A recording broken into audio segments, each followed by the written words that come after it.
False, bogus, 100% fiction. Despite this, President Trump and his White House continuing to push claims of widespread voter fraud in an election, by the way, that Trump won. The new target here, New Hampshire, for some reason. Trump narrowly lost the state, and his senior policy advisor, Stephen Miller, says buses are to blame. President Trump again this week suggested in a meeting with senators that thousands of illegal voters were bused from Massachusetts to New Hampshire. Do you have that evidence?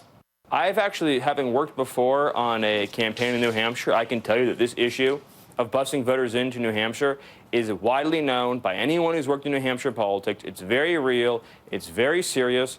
This morning on this show is not the venue for me to lay out all the evidence, but I can tell you this. Voter fraud is a serious problem in this country. Just for the record, you have provided absolutely no evidence. Trump, based on this tweet of congratulations, was apparently happy with Stephen Miller's performance. So joining me now, someone who knows New Hampshire politics very, very well, a Republican who ran the state's party over the last decade, Fergus Cullen. Fergus, nice to meet you. Welcome. Thank you, Brooke. All right, so you, sir, on Twitter, are offering $1,000 to anyone who can prove what Stephen Miller was claiming. Do you have any takers? So far, shockingly, no one has been able to come up with any evidence, no pictures of one of these magic buses delivering hundreds, if not thousands, of people from Massachusetts to New Hampshire. No one has any evidence at all. Okay, so then what's your response to Stephen Miller? Well, look, he says that anyone who's worked in New Hampshire politics knows that this is a problem. In fact, the opposite is the truth.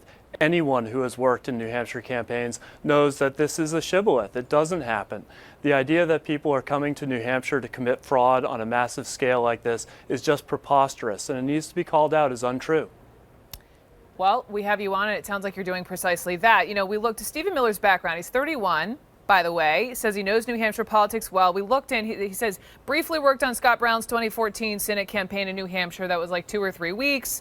From California, went to Duke, worked for Michelle Bachmann of Minnesota, Jeff Sessions of Alabama. Does that qualify him to speak on New Hampshire elections? Well, I mean, perhaps he's been misinformed, perhaps he's delusional. I'm trying to give the benefit of the doubt here and suggest that he's been misinformed. The same thing with the president, who has made these claims repeatedly now. Perhaps he also has been misinformed. Although he does have people on his team who do have experience in New Hampshire who should be able to set him straight on this. I would like to see the president move on to more substantive issues and focus on doing his job and not focused on sort of sideshows like this. Perhaps he's misinformed. Perhaps he's delusional.